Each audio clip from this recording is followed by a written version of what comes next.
तारा सिंह जी महाराज कहते हैं, सत्संग की आधी घड़ी और पत्ते बरस हजार, फिर भी नहीं लगा कोई संतन की विचार। हम सत्संग में आकर के और शांति से नहीं सुनेंगे तो हम फिर यहाँ से क्या लेके जाएंगे। हमने तो सत्संग में आकर के बैठना, शांति से सुन करके अपने अंतर में विचार लगाना है।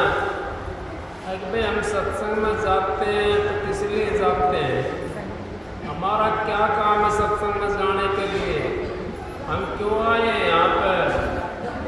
लेकिन हम विचार नहीं लगाते, हम तो जैसे आते हैं ना फिर वैसे के वैसे चले जाते हैं। तो कह दिया कबीर साहब ने भी कह दिया, नानक साहब ने भी कह दिया, नानक दुखिया सब संसार सुखिया केवल नाम आधार। जो नाम के आधार पर रहता है जीव वो सुखी रहता है, और जो नाम का आधार को छोड़ देता है वो तो आपने बताया कि उसके ऊपर तो काल महाराज का पंजा लग जाता है। किस तरीके से लगता है, अब जो गुरु ने हमारे को बताई है बात, जो हमारे को वचन दिए है गुरु ने, उन वचनों के ऊपर हमने काबू नहीं करा, उनको हमने ग्रहण नहीं करा, उनके ऊपर हम चले नहीं, तो फिर कैसे उससे बचेंगे काल महाराज से। महाराज जी कहते हैं परम संत जो तारा चंदे काल से बचना है तो गुरु का सहारा लेना पड़ेगा, उस नाम का सहारा लेना पड़ेगा जिसके लिए हम यहाँ पर आए हैं। क्योंकि मनोज चोला महाराज जी कहते बड़ा कीमती है, बहुत कीमती है ये, इसकी कौन जानता है कदर, इसकी वो जानता है कदर, या तो दुखी होता है वो इसकी कदर जानता है, या किसी का कोई अंगहीन हो जाता है वो नहीं सोचेगा भाई मेरा ये अंग नहीं है, मेरा होता तो मैं भी पता मैं क्या करता। वो कदर जानता है, या जिसने परमात्मा से मिलना है वो इसकी कदर करेगा। मनुष्य लेके हम तो बेकदरी हो रहे हैं। किस तरीके से हो रहे हैं बेकदरी का अपना काम, हम तो सोचते हैं हमारा ऐसा ही तो कार व्यवहार रहेगा, ऐसे ही हमारी शरीर रहेगी, ऐसे हमारे पास धन दौलत बड़ी रहेगी और इतना ही हमारा जो है परिवार रहेगा। ये नहीं पता बहन जी गा रही थी थोड़ी देर पहले सबक गाया, बहन जियों ने जिस दिन से सतगुरु का शरणा लिया, सतगुरु का शरणा लिया, लेकिन सतगुरु का शरणा तो बहुतों ने ले रखा है, लेकिन वो दिखाने के लिए है, वो लेने के लिए शरणा नहीं है। एक तो दिखाने के लिए मैं गाड़ी पर लिखवा लूँ राम राम, या गाड़ी पर लिखवा लूँ राधा स्वामी, या माथे पकड़ने पर राधा स्वामी लिखवा लूँ, और करण मेरे घटिया हैं तो क्या मैं राधा स्वामी कहूँगा, आप लोग यूँ कहोगे बहुत घटिया इंसान है, ये तो भाई राम का नाम की चद्दर ओढ़ रहा है और कितना घटिया है। आप लोग खुद समझदार हो, ये आप ये संसार जो है ना परख करने वाली होती है। जैसा हम बाहर बढ़ते हैं ऐसा अगर हम अंदर बढ़ जाए तो कहना है क्या है, तो मालिक की तो फिर मौज आपके पास है, आपने कोई चीज छोड़ने की जरूरत नहीं है, ना घर छोड़ने की जरूरत है, ना परिवार छोड़ने की जरूरत है, आपने तो खाली उस माल इसके बैठे कर्म में छोड़ने की जरूरत है।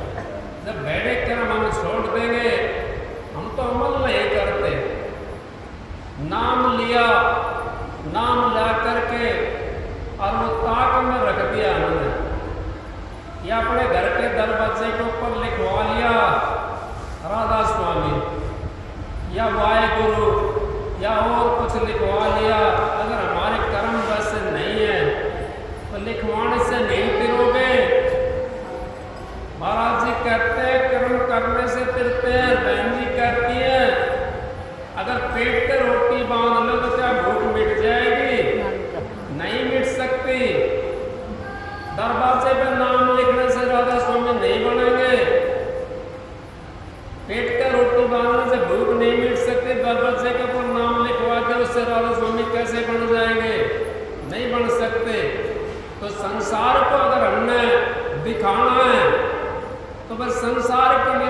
वो तो बतेरा है, संसार को तो हमें दिखाना ना है, क्योंकि हमने तो अपनी आत्मा का सोचना है।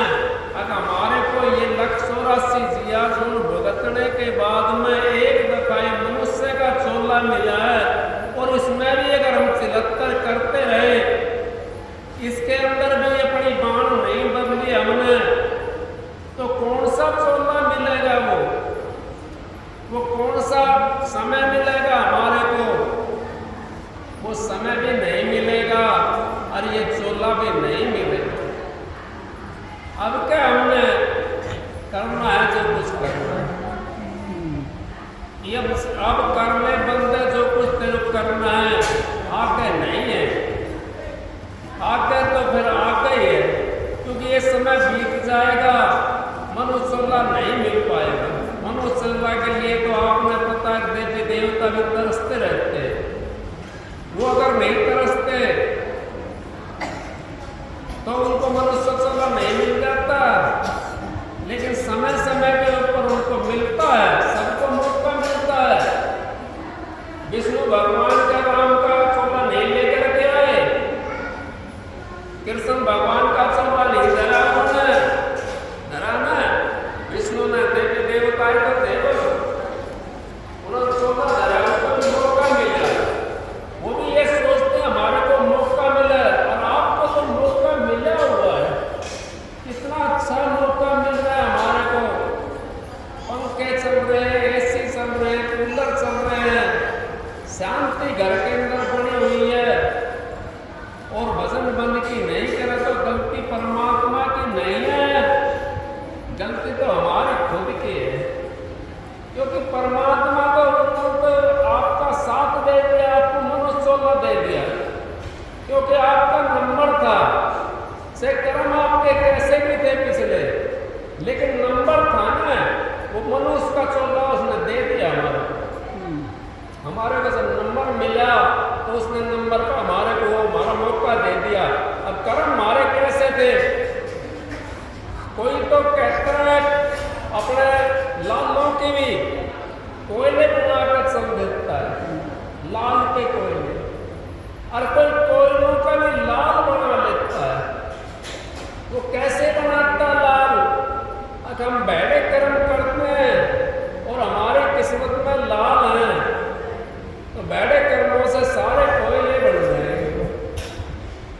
अगर हम अच्छे कर्म करते हैं, अगर हमारी किस्मत में कोयले थे, तो अच्छे कर्मों से हमारे कोयले जो है वो लाल बन जाएंगे, एक दिन हमारे सामने प्रकट हो जाएंगे, और वो हमारे का एहसास होने लग जाएगा। अगर भाई हाँ, मालिक ने मेरे ऊपर दया कर दी, मालिक ने मेरे ऊपर बड़ी दया करी है, मालिक ने मेरे को 2 रोटी दे दी। महाराज जी नहीं कहते हैं बार बार, महाराज जी ने परम संत हजूर तारक सिंह जी ने पहले सबसे पहले यही बात कही है। अब जो सतगुरु 2 रोटी नहीं दे सकता, वो मुक्ति कैसे दे देगा? मुक्ति कहाँ मिलेगी? तो सबसे पहले कौन सी चीज का इंतजाम करा मालिक ने हमारा? वो 2 रोटी का इंतजाम करा है। और जिसने उस नाम के ऊपर, जो नाम लेकर के नाम के ऊपर चल पड़ा, उसका तो रोटी का इंतजाम मालिक ने कर दिया। हम नाम पे नहीं चले तो उसका रोटी का इंतजाम भी नहीं होगा, क्योंकि नाम तो हमें साधना पड़ेगा। जो गुरु ने वचन दिया हमारे को, उस वचन पर तो हमें चलना पड़ेगा। भक्ति तो सतगुरु ने करानी होती है, हम नहीं कर सकते भक्ति, हमारे बस की बात नहीं है। कोई ये सोचता हो अब मैं 4 घंटे बैठ जाऊं, नहीं बैठ सकता, सतगुरु जी ने मौज नहीं है ना, तो आप 10 मिनट भी नहीं बैठ सकते। सतगुरु की दया नहीं है तो आपको भड़क लग जाएगी, आपका पैर दुखने लग जाएगा, आपने उठना पड़ेगा और आपने उठ करके भागना पड़ेगा वहां से। भड़क लग जाएगी, आपका पैर दुखने लग जाएगा, हाथ दुखने लग जाएगा, शरीर और कहीं से दुखना शुरू हो जाएगा। लेकिन सतगुरु की मौज को समझो आप। सतगुरु की मौज कौन सी होती है? सतगुरु की मौज वो होती है जब हमने नाम लिया और नाम लेकर के हम उनके वचन को हमने पकड़ लिया। महाराज जी ने हमारे से ये कहा था, अब भाई हमने कोई वैसा नहीं खाना है, अपना कमाया हुआ खाना है। दूसरा कहा था, अब भाई हमने चोरी चुगली नहीं करनी है। तीसरा कहा था, अब भाई शराब वराब नहीं पीनी है, अपना मांस मछली नहीं खानी है। चौथा कहा था, अब भाई कमा के खाना है। 4 वचन तो ये हो गए। इनमें अगर हम दो को भी साथ देते हैं कमा के खाने वाले ने, और गुरु ने जो वचन बताया, अब भाई चोरी चुगली नहीं करनी, मांस मछली नहीं खानी है, इन 2-3 वचनों को हम साध करके अपना काम करें, सफारी तो बहुत ज्यादा हो जाते, वचन तो बड़े होते हैं, लेकिन ये मोटे मोटे वचन है जिसको हमने साध लिया, हमारे को तो सतगुरु दया कर देता है। क्योंकि अपने रामायण के अंदर तो सब लफ्जों के अंदर लिख दिया है, अगर जैसा खाया, अगर हमने चोरी खाया है, या हमने लूट खसूट का खाया है, या हमने पापी के घर पे खा लिया, तो क्या भजन कर लेंगे? नहीं कर सकते। अगर हमने कमाई का खाया, सत्संग तो दूसरी तरफ जा रहा था, मैं क्या करूं, मालिक की मौज ऐसी। अगर हमने कमाई का खाया है तो हमारा भजन बंदगी बनती रहेगी और उस मालिक से भी हम मिल जाएंगे। इस करके सतगुरु तो हमारे को बात बता दी, फिर वो भजन बंदगी हमारी बढ़ जाएगी। फिर भी उसके अंदर कई दफा हमारे कितनी ज्यादा बढ़ जाती है। कोई रिश्तेदारी में से कोई ऐसा काम हो जाए, कोई यारा प्यारा होता है, तो पड़ोस के अंदर कोई ऐसा काम हो जाता है, फिर भी हमारे को दुख आ जाता है नजदीक, और उस दुख के अंदर हम भजन बंदगी नहीं कर सकते। क्यों नहीं कर सकते? अब उसको दुख को हमने ले लिया, उस दुख में हम भी दुखी हो गए। लेकिन आज का जमाना तो उल्टा हो रहा है। आज का जमाना देखो, आप बोलो नहीं ऐसे न करो, आज का जमाना तो दूसरी किस्म चला गया, दूसरी साइड में चला गया। हम तो दूसरे को दुख को नहीं समझते, अपने दुख को समझते हैं। लेकिन अपना दुख भी अगर हमने समझ लिया, कौन सा दुख है हमारा, ये शरीर दुख रहा है, ये दुख नहीं है। दुख तो दूसरा है। महाराज जी कहते हैं, जन्म मरण दुख अति भारा है, और बिच्छू डंक मारे कई हजार। ये जन्म और मरने का जो दुख है ना, ये सबसे भारी है। अपने को भी नहीं समझते हम, तो दूसरे को क्या समझेंगे? जब हमने अपना दुख समझ लिया कि मरण जन्म के अंदर हमने आना पड़ेगा, तो हम परमात्मा की तरफ खींचे हुए चले जाएंगे और अपने सतगुरु को आकर रखेंगे। हम कभी बह नहीं सकते, क्योंकि सतगुरु तो एक होट होती है। जैसे आपने दीवार लगा दी, ऐसे दीवार के ऊपर कैसे कूदोगे? बहुत सीढ़ी लगानी पड़ेगी, इतना टाइम निकल जाएगा। सतगुरु तो हमारे लिए होट होती है। सतगुरु तो हमारे ऊपर दया करके और सामने खड़ा रहता है, और वो तो बार बार हमारे को यही मौका देता है, अब जीव ना पाए किसी तरह से, मैं अपने जीव को रोकूं। आपने ना पता भाई ताए को कहता है, मेरे से बढ़िया कोई नहीं है, मेरे से ऊंचा कोई सत्संगी नहीं है, उसको घमंड पैदा हो गया। अब बहन जी शब्द गा रही थी, घमंड तुड़वा दे, इस तरीका से करके शब्द गा रही थी। कैसे गा रही थी मेरे को पता ना, ध्यान ना, लेकिन घमंड पैदा होगा उसको। गुरु ने पता पड़ा, अब भाई शिष्य को तो घमंड पैदा होगा, शिष्य घमंड पैदा होगा। गुरु कहने लगा, भाई तेरे घर से बुलाया हुआ है और तो घर चला जा। अब वो घर चला गया, शादी उसकी हो नहीं रही थी। घर में गया, घर वालों ने सोचा भाई ये आ गए, फिर पता ना होगा, इसकी शादी कर दो। उधर से गुरु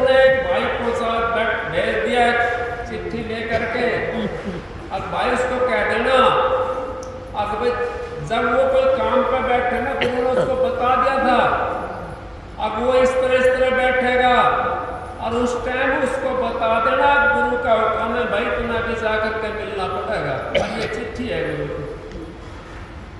अब जैसे वो शादी के ऊपर बैठे, शादी के लिए पढ़ने के ऊपर, वैसे ही भाई तो था दूसरा, वो पहुंच गया था उसके पास में। उसने कह दिया भाई गुरु ने ये कही है, हुक्म है गुरु का, अब भाई मिलना है।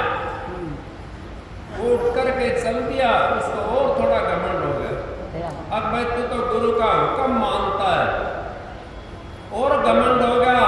अब चल दिए दोनों के दोनों वहां से। रास्ते के अंदर आजकल का समय था, बादरा बड़ा बड़ा हो रहा था, सामने से डूब आ रहा था और दो बच्चे उसकी टोकरी के अंदर सोते थे ऊपर, और उन्होंने बाथरूम कर रखा था उसके अंदर, और उसके ऊपर डूम के ऊपर टपकता हुआ चल रहा था बाथरूम।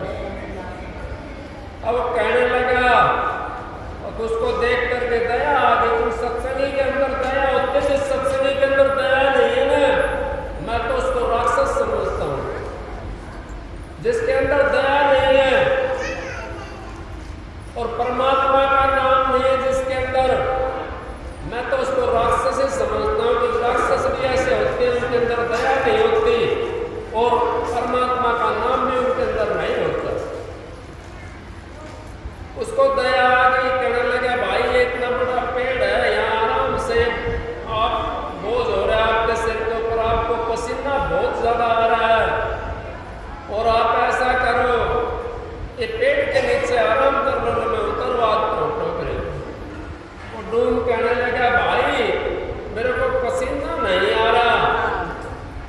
जनानी साथ थी उसके डूम के, तो बोले भाई इसके अंदर तो दो बच्चे सुनते हैं, और उन्होंने बाथरूम कर दिया, उन्होंने तो पेशाब कर दिया। जब उसको याद आती है गुरु की, हमारे को जब तक याद नहीं आती गुरु को, जब तक हमारे को मार नहीं पड़ती। हम तो दिखाने के लिए कुछ भी करते हैं, खूब करते हैं, मालिक मेरे साथ है, मालिक मेरे साथ है, दिखाने के लिए। अगर सच्ची आत्मा से आप रोज आओ गुरु के सामने, गुरु प्रकट हो जाता है, लेकिन सच्ची आत्मा से रोने वाला होगा। कहने लगे अपने मालिक से, उन्होंने फिर वहां पे कही है, दया हुई गुरुदेव की, नाते होता बाण और सिर पे होता छावड़ा और कहले होती। भाई जनानी कहला मैं तो ना कहूँ, मैं तो कहना था अकेला होती फलानी, तो इस तरीके से ना कहना चाहिए। मालिक की दया है मेरे ऊपर, मैं तो समझता हूँ। वो मालिक को शुक्र गुजार करने लगा, तो बोला भाई ठीक है, मालिक ने तुम्हें बचा दिया। अरे मेरी गल भी ऐसे होना था, मालिक ने तो मेरे को बचा दिया। नहीं बच्चे होते हैं, बच्चे ऊपर से मूत रहे होते हैं और मैं लेकर उनको सिर पर चल रहा होता है। तो सतगुरु की दया कितनी होती है, सतगुरु की दया बहुत होती है। दया को समझने वाला चाहिए। सतगुरु तो दया का पात्र होता है, सतगुरु ही नाम दया का है। दया जिसके पास में वो समझ सतगुरु है, उसका नाम सतगुरु है, दया नहीं है। नहीं कही दिल साहब ने, दया धर्म का मोल है, बाप मोल अभिमान, तुलसी दया मत छोड़िए जब तक घट में प्राण। सारी बात कर दी एक बात में, अब जब तक घट में प्राण, दया को नहीं छोड़ना चाहिए हमने। तो इस करके हमने घमंड में भी नहीं रहना चाहिए। जो घमंड में रहता जीव वो खाली रह जाता है। कितना दिन का जीवन है, थोड़े से दिन का जीवन है, इसको हासिल करने की कोशिश करो। अपने गुरु से, अपने परमात्मा से, अपने इष्ट के सामने हाथ जोड़ के विनती करा करो, और निर्मलता आप विनती करोगे तो आपकी जरूर सुनाई होगी। हमने कहीं जाकर मांगने की जरूरत नहीं है, हमारा बाप शहंशाह है, हम तो शहंशाह बाप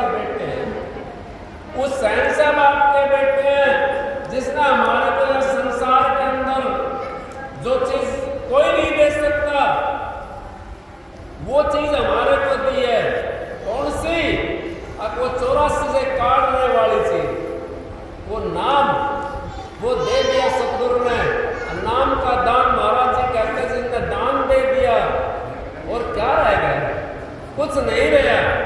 वो 84 काटने वाली चीज हमारे को देती, तो उसका जैसा शहंशाह बताओ कौन है? कोई दूसरा नहीं है। परमात्मा से आपको नहीं मिल सकता नाम का दान, किसी वैसे से नहीं मिल सकता, वेददारी से। ये तो सतगुरु दया करता है हमारे ऊपर, और वो नाम का दान उन्होंने दे दिया। फिर कौन सी कमी रह गई? कमी तो फिर हमारी है। अगर हम उस नाम को प्रकट नहीं करते, उस दया को नहीं अपनाते, तो कमी हमारी है, सतगुरु की कमी नहीं है। सतगुरु